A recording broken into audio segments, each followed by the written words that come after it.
guys, welcome back to our YouTube channel, Crawley's Know Best. I'm V. And I'm D. And we just celebrated our first year of marriage. So we wanted to talk about 12 things that we learned in these 12 months of marriage, in these first 12 months of marriage. The first thing is that we, and this is not included in the 12, but we just discovered that, we discovered that marriage reveals a lot about yourself. Before you learn anything about the other person, like you learn about yourself, or it's an opportunity to learn about yourself if you are mindful and if you are willing to acknowledge those things. It almost serves like a mirror to reveal like what's in your own heart, like who you are as a person, and like your ways and your personality and things like that. So almost everything you thought you knew about yourself, like it's either heightened or like stretched really when you come into marriage. So we just thought that it's important to like take this time to just share like what we've learned in marriage. So to kick it off, communication. The first thing that we learned about communication. What would you say? What did you learn about communication in regard to our marriage? I know for one that, it's just good to just be open about, just everything, talk about everything. Before we went to bed, it was very important that we, communicated and talked about anything that like stressed us out, anything that frustrated us. Not just about ourselves, but maybe, I didn't like how you did this or handled that, or how it kind of hurt me, kind of just communicated that, and worked on and talked about how we can work on that for each other so we can better, have a better day the next day. Also not going to be angry. Communicating and talking about, our issues. Communicating and talking about, what just made us have a bad day that day, and being very open about it, being transparent about it. I guess the more transparent you are, the more you guys can work through a lot of things, so you can cause less problems and less issues when, you communicate and are open about, you. Yeah. Okay, for me, what I've learned as far as communication, I learned that we are still had a lot to learn, or that we still had a lot of improvement to make in communication. So when we were like first dating, I felt like I felt like communication was a problem for us. Not first, like in those in the first month or two, like you're like, okay, this is perfect, cloud nine. And then by like the third month, and I'm just talking about dating still, I'm not even talking about marriage. So basically in the very beginning, I'm like, okay, this is cool. Like we're constantly communicating, we're constantly, or at least exchanging, words or information or whatever. And so, but still in the beginning of dating, I was like, okay, we are not that cool, like with communication. But I felt like we made it over that hump. So, again, leading up to marriage, I felt like we made it over that hump. Like it was a triumph for us. Like, okay, like we're great communicators, and then, so like during our engagement, it was like perfect. Like, he was, so one example, when we were, I think this is when we were still dating. One thing was like, I can recall like one specific time when I think he was like leaving, and then like we talked about before, his shift or something, like he worked third shift and all of that. I don't remember, but I just remember he was leaving one place, or we were on the phone and he told me that he was like about to leave. I think he was at the gym or basketball, something. I don't know, but he was doing something. And then like so much time had gone by. Like the last time we talked, it was that he was leaving, so he was in transition. And so like so much time had passed, and I realized, I'm like, wait, like I haven't heard from him or talked to or whatever. And so I'm calling, and like nothing. And so he had finally, like I had finally reached him, or he had called me back or something, and then. And so, like, I had, like, expressed to him, like, listen, last time we talked about, it was like, you were in this transition. And I'm like, I don't know if you made it to your destination, if or whatever. And so, that was the thing. It was, like, just little things like that. Or, so, like, since we've been, and actually, just, what was that, a month ago? We were on the phone. He was leaving work. We were on the phone. We had made plans for him to stop and pick up food. And so, again, so much time had passed. Like, I think it was 2 hours. Was it 2 hours? Like 2 full hours? About 2 hours. And so I'm like, what's going on? So I'm calling them, blowing them up, like nothing. So I knew, like, no, so I hop on, and I'm not a worrier, like, at all. Like, that's just the last thing I'm going to do is worry. And so I'm like, I don't know. So I'm looking on, like, traffic reports, trying to see, like, has it been an accident or something? I don't know, because I knew he was tired. And so I finally, I was like, okay, I'm just about to go up there and see if these.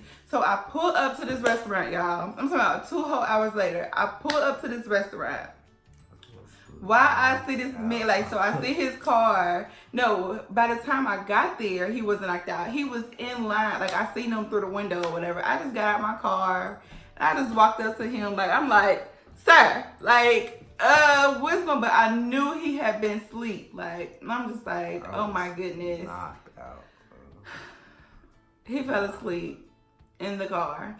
Thankfully, he fell asleep, like, once he got there to the restaurant. Like, but I passed out, so like, yeah, so my thing is, like, you know, just communicate. Like, so if you tired, then so we have that thing now. Like, if we're, like, tired while we're driving, we'll, like, call each other or call somebody, you know, because a lot of times, like, we're not always available. So, like, if you can't talk to me, like, then call one of your bros, call, you know, like, family or friends, somebody, like, call somebody to keep you on phone. Or if you got to, like, pull over, you know, until you get the energy or something, but just communicating.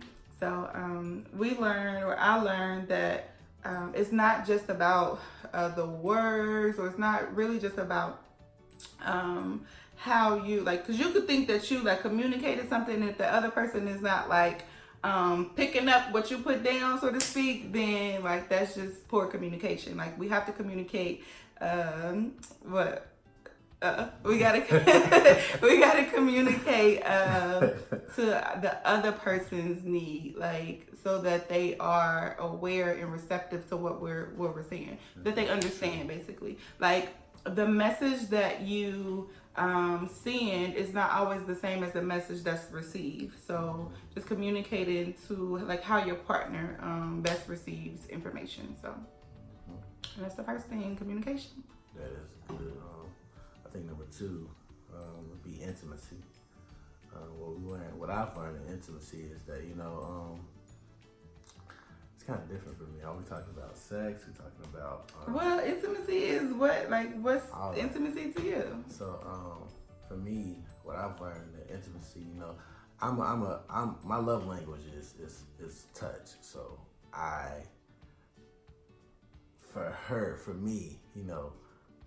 It's kind of, I don't want to dive into too much of stuff, but just for me, like, I learned that to be intimate, it's just to be up under, like, I want her to be up under me. I want her to be, you know, all, like, hugged up under me and stuff like that, and, you know, kissy, touchy. I'm that type of person. So for me, intimacy is just, you know, just being around each other, touching, you know, hugging. What else? I just like being up under her. So for me, that's intimacy. As far as, like, you know, being intimate or whatever, I've learned, you know, just through my experience with being married, is that, you know, you have to, intimacy isn't just in the bed. So intimacy also is, you know, when you come home, you know, greeting your wife, her greeting you. I'm talking about, you know, your day, just being intentional about, you know, just seeing how her day was, and listening to her. and that kind of just leads up to like, you know, a good day ends up to a good night, you know, in a sense, you know. So so being intentional about just, you know, checking on her well-being, making sure she ate, you know what I'm saying? She did eat. It is burp. It's like you do that every video. I feel like you don't burp until we do a video. Like, okay, sorry. Keep going. Oh man, but like just making sure she ate, you know what I'm saying? If she didn't, getting something to eat, you know what I'm saying? Just spending time together. That's part of intimacy for me, you know what I'm saying? And also for her, you know, that's a quality time is one of her love languages. Yes. So if we're spending quality time, then it's being intimate. And again, like, you know, that leads to ultimate intimacy in bed. But yeah, I'll stop there. Okay. So like when you say the intimacy there like leads up to intimacy in the bed, like you said that like that was the end goal all along. No, it's not the end goal. But I'm just saying, like, you know, that's when people think of intimacy, they think of the bedroom stuff. But I'm just saying, like, before you get there, there's intimacy outside of that also as well. Mm-hmm. I was just joking, like not serious, but cause like I know what you mean. But like you said a good point, like that people think that intimacy is basically like the physicality or like the sex or, you know, like that's the end goal. But really that depends on like who, you know, like how you're wired. I know that, and I won't even generalize and say that all men, but like most men, when you hear intimacy, it's about sex. Like, but and again, that's not a blanket statement. It doesn't necessarily mean that all men, and it doesn't mean that all women think the opposite. But so for me, what I learned about intimacy in our marriage is that, like he had mentioned, like his love language, his number one love language is physical touch. And so it's physical touch. Like, so I learned that it's important for us to like be on the same wave, basically. And so like even and it I enjoy physical touch too. What? Why are you looking like that? I do. I mean, like, I'm not like like don't touch me. Like some people like. So I have some friends who like despise being touched. Like whether it's by, you know, like a child, like their own child, their husband or whatever. Like some people are like that. I'm not one of those people. Like I like affection. I like to be touched down, you know, like to touch and do all of those things too. Like I like to cuddle, to snuggle and all of that. But and so for me, like I learned that like when I basically, like if I'm not in the mood, you know, like for adult stuff, for an adult activity, then because I know my niece sometimes watch, so yeah. So if I'm not in the mood for to do an adult thing that married couples do, then I then, you know, then I just then he'll either have to respect that, or I will have to, you know, just take one for the team type of thing. And where to put that one? Yeah, this team here. Yeah. So, yeah, and that's it. So just making sure that we're on the same wave. Like if one of us is like not tonight, in which he's never said like, no, not tonight. But but like if I'm like, not tonight, like then, you know, he just respects that. And I can't go, like, I don't go like too long talk about something, no, not tonight. Like, cause I mean, you know, the need is real and on both ends. So yeah. That's that. Oh my goodness. Okay. Number 3, friendship. So I learned that that friendship basically has to be one of our pillars, like one of our foundations. We have to keep friendship important in our marriage. Like, I'm not going to talk to like my best friend a certain way. Like, my tone of voice is not going to be off. Like, I'm not going to say certain things to her or to them, or, I'm going to be mindful of how I interact or how I handle them. So, same thing goes with my husband. Like, I have to see him as my best friend too. Like, just to help, like with how I interact with him, how I approach him and things like that. And just having fun. Like, like, I don't want to be in any friendship where I don't feel safe, where I feel like I have to walk on eggshells, or like I can't be myself. I have to wear a mask. I have to pretend, where like it's super exhaustive. Like, I'm always or constantly like pouring into them and like not receiving anything back. Like, that's not a friendship. That is like a mentorship or something, like where I'm the mentor, and you know what I mean? Or yeah, but so I don't want to be in a friendship like that. And so in my marriage, like, I have to consider him also as my best friend, a person that I'm going to have fun with, a person that I feel safe with, and that I'm doing those same things as well. Like, that is reciprocal, that he's able to have fun with me, that he's able to laugh with me and joke with me, and just not always be like, too serious, or yeah, that's it. Yeah, and I think one of those things is that, I mean, you basically said it, but just that we trust each other. Like, I would trust my friends, you know what I'm saying, with any information, I give them, just like that. I trust my wife with everything. Like, I trust her with me being open, whatever I tell her, I trust that, it's gonna be between us, you know what I'm saying, that she's gonna help. She's gonna help me with whatever I'm dealing with. Yeah, and just building on that trust and that love for one another, and just coming to each other when we need to. Yeah. And being understanding of one another. So we all are in different areas of life. You know what I'm saying? Even as a couple, we're in different areas, but we're growing together. Yeah. Yeah. Good.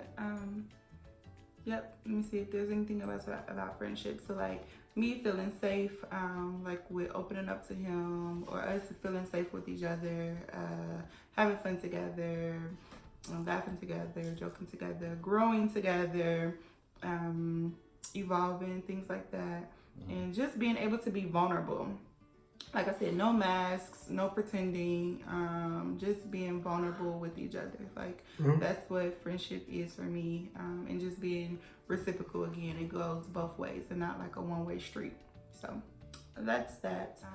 Number 4. Quality time. Quality time. Her love language. Yes. Quality time actually is a good thing. So what that means to me is, I just think that, it's good to, have some time where you two can just spend together and just be in each other's faces or whatever. But just doing things. So like for me and her, I know we go to movies, we go out to dinner dates, or we might just be at home chilling on the couch watching something together. You know what I'm saying? Spending time together. Or, we might just be sitting and talking, chatting about something. We'd do something like, randomly. I remember she just did this recently. It was like last month or so. We did a picnic outside and just enjoyed that time. Went out. It was outside, nice sunny day. It wasn't too hot. It was unplanned. It was random. Yeah, it was random. We had a whole nother plan that we were supposed to do. Like, we were supposed to be doing some work, and I was just like, let's just hit pause.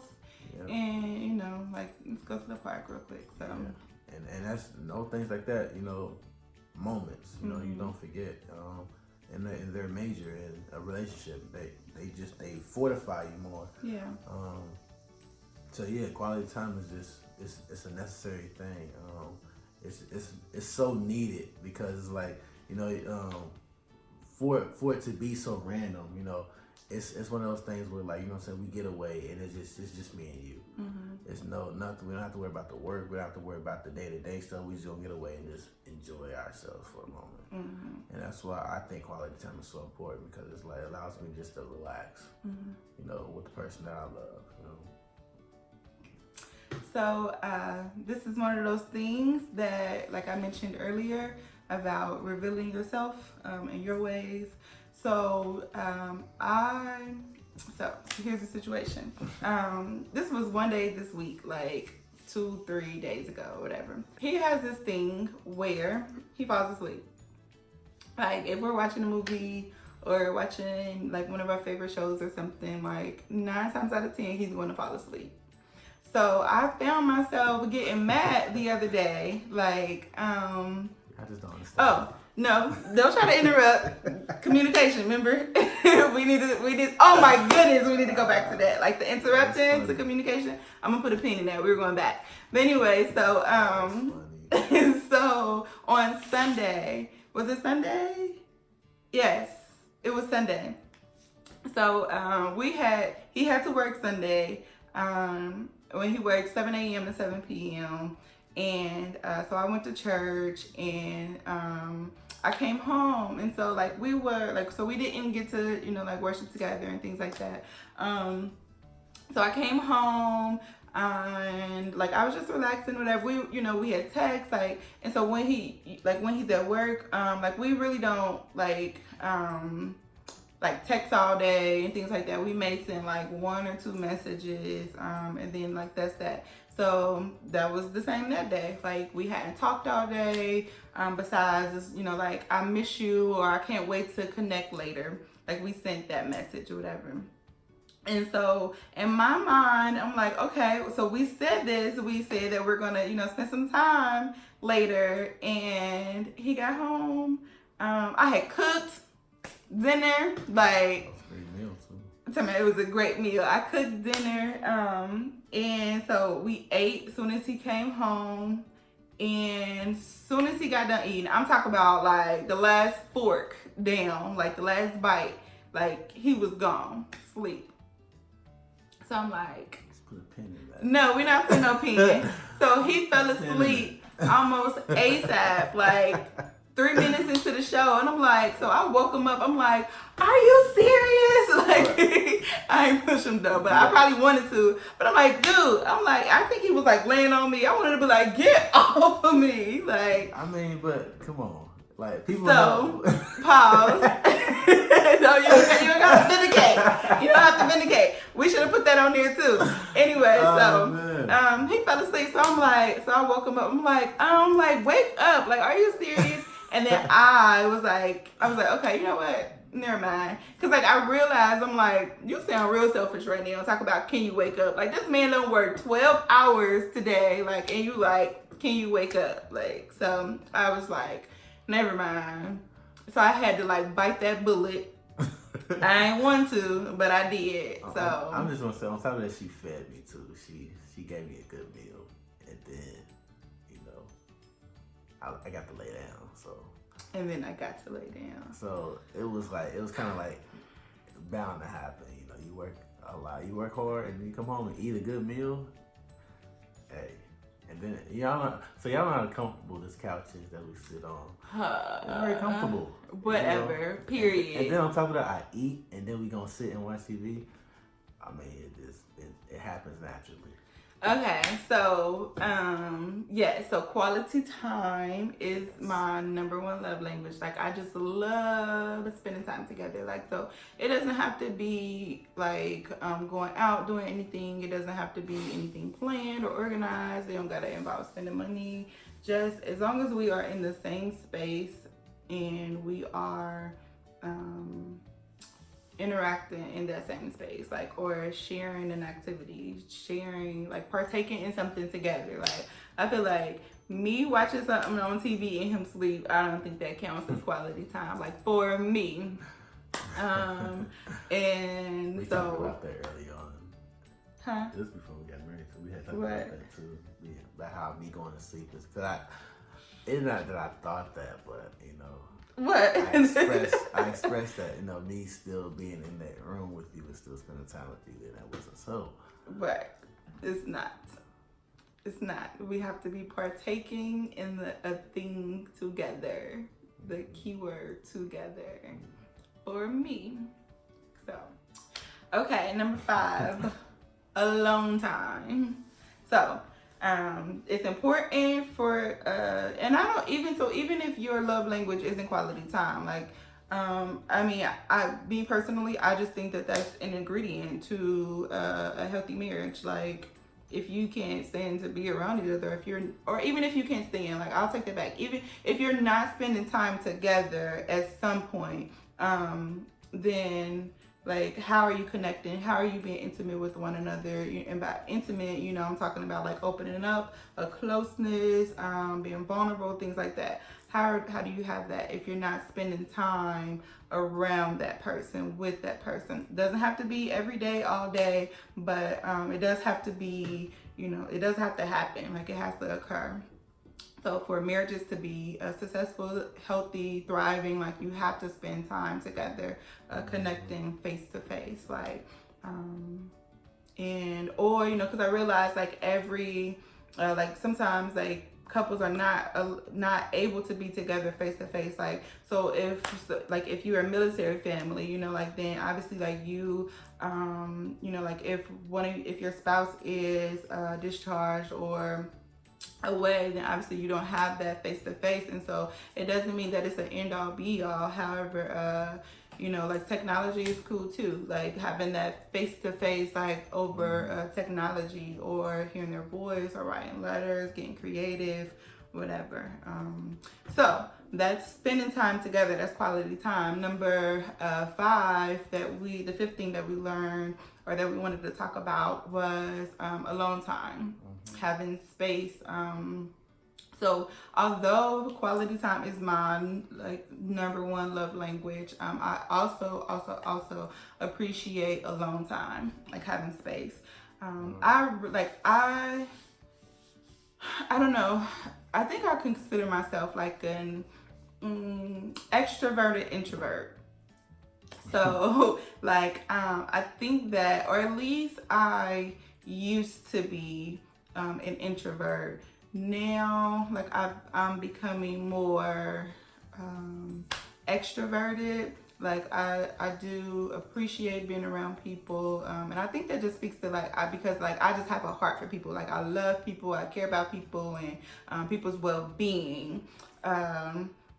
But so at the end of the day, I need that time to, like, decompress or unwind or process, or just be, like, by myself, alone. So it's important to take time to yourself, like, to recharge. So whether you are a person that's always up, always down, in the middle, whether you're introvert or extrovert, like, somewhere in between, it's important to, just have space, like, to allow each other to be by themselves, or to be, like, with their friends, or just have time apart, whatever that looks like.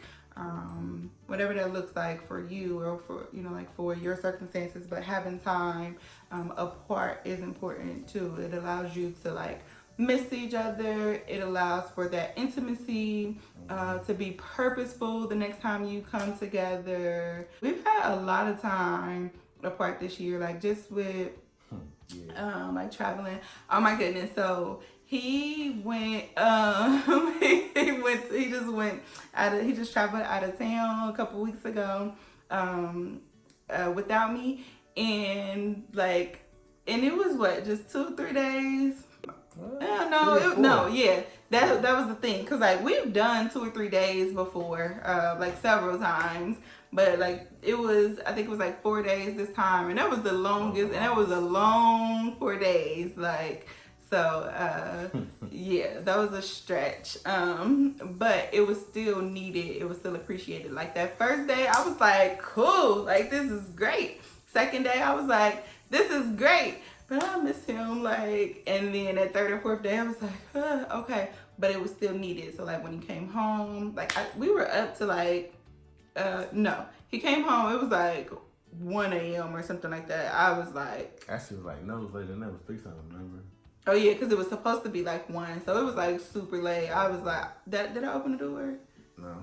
I was asleep. He came in and I woke up. I'm a light sleeper, so I woke up, I'm like, oh, hey. Like, and then I was out. But the next day, we were up to 5 a.m.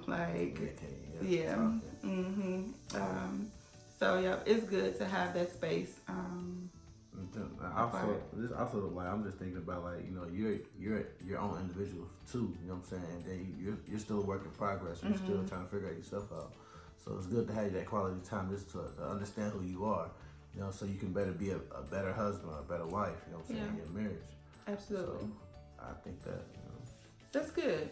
Yeah, that's good. So you're saying it's important to have that time to yourself, just to still actively be working on yourself, and so that it can help the marriage. Absolutely, I like that. That's good.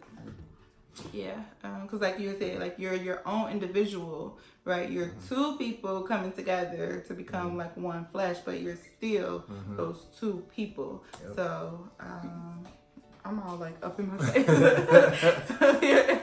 So you're still two different people. So it's important to not lose yourself. Yeah, just to not lose yourself. That's important. Yeah. So number 6. Family. So family is important in marriage as well. Talking about extended family. Where'd you learn about family? So family, what I've learned is, it's important to keep family, close. What I've learned is that, it's good to spend time with your family on both sides. Spend time with both sides of the family so y'all both get to know a little about family, but what I also noticed is it's not good to allow family to, be a part of your issues, So as a married man, as a husband, I don't tell none of my business, my personal issues going on with my wife or whatever to family. You want to keep that separate. If you have any issues, you always go to your partner. You talk it out. That's between you and your partner. It's not between you, your partner, your family, your mom, your dad, your uncles. It's none of their business. Right. But it's important to keep family close. Just to learn how to, I guess, be social. Learn how to be loving. There's still people that look up to you, and you look up to in your family. That you're still good to get sound advice from family. Yeah. I like how you said the importance of spending time with each other's family. That is I'm super family oriented. Family has always been important to me, so it is important that that Dearest is able to spend time with my family, not just my core, but my extended family as well, and that I'm able to spend time with his family, his core, as well as his extended family, and that's just important, because you are, yes, we're married to each other, however, we get additions, we get bonuses, you know what I mean? And so he married into my family, I married into his family, and so because we're two different family units coming together, so there's a lot of history there, and so when we do have children, I would want for our children to know their family history, so not only their dad's life story, but then their grandparents, their his parents' life story, and their parents' life story, and going back generations, and that can't happen, you know what I mean, if we're cut off from either side. So I just think that that's important to do. So we haven't experienced this, thankfully. This next thing I'm about to say, we haven't experienced this thankfully, but like he mentioned, if we are having an issue, to not go back and talk to our family about certain things. I think that's strongly important. I'm really advocating that it's wise to not go and talk to your friends or your family about certain things. Sure, have a counselor, whether that is a couples counselor, a marriage and family therapist, like your pastors or someone who is able to like speak into your life, you know, and give sound wisdom or like biblical principles, things like that. But like just going and talking to other people about things that's going on, like it's not wise at all, because here's what happens. So you go in and you're like, oh my goodness, he get on my nerve when he do XYZ, or you know, she always does this. And then what you're doing is if that person who you're talking to, if they're not mature, then they could start to look at your spouse a certain way, in a negative way. You know, they could start to, and then especially like, you know, once they see y'all are good the next time, they, you know, like they're thinking, oh, well, like, you know, it ain't all what it's cracked up to be, like, you know what I'm saying? Or they like, it's only a matter of time before they fall out, or you know what I'm saying? Like, so instead of like praying for you, or instead of like speaking into or affirming, like they could start to just be waiting for y'all to fail or something. Not to, and that's why it's important, like who you're connected to. It's important, like who you have in your circle, what friends you have, and things like that. Like if you got the right people in your life, like then that's not happening. You know what I'm saying? Like you're able to talk to them and say like, oh yeah, well, we need prayer in this area without any of the like those negative consequences. Like you have people in your life who will pray for you, who will support you guys, who will like not take sides or show favoritism, but you know, can tell you, okay, like sis, you wrong, or you know what I mean, like, or bro, like nah, like that wasn't it. You know what I'm saying? Like if you have the right people in your life, then that's what they should be doing. Like, or you gonna say something else about this one? Just to piggyback off of that, you know, I feel like we sow seed, you know, and so you never want to sow anything into, you know, a family member that will make your spouse look bad. So you know, if you're gonna say all the negative things to your family member about your spouse, what else are they gonna? What other thing are they gonna think of? Not gonna think of anything positive. They're gonna think of all the negative stuff you told them about that spouse. So it's good to always, you know what I'm saying, if you're gonna talk about your spouse, make sure it's something that's good. You know what I'm saying? Something that's positive. Something that's noteworthy in a good way. So when they do see that person, that is always good. Something good. You never want to spew anything. This is anybody. You never want to say anything negative. Right. You know, spewing out negativity, because that's what's gonna come out. Right. You know, the negative. So yeah, that's good. And so, and it's not about like wearing a mask or hiding or pretending or anything. It's just protecting your space. Like that's it. Exactly. You know, like just protecting your space, and staying united. You know what I mean? Staying a united front, and again, talking to like your coaches, your counselors, things like that, to resolve whatever issues are there. Like that is very important. So these are the 6 things that we've learned. We are going to do a part 2 for the other 6 things. So stay tuned. Let us know any feedback you have, any questions, any comments, or anything about these first 6 things. What about you? Like, what have you learned about communication in your marriage, in your courtship, dating, or anything, or any of those other 5 things that we talked about? Give us feedback. Let us know. And again, thanks for watching Crawley's Know Best. Love y'all. Love y'all.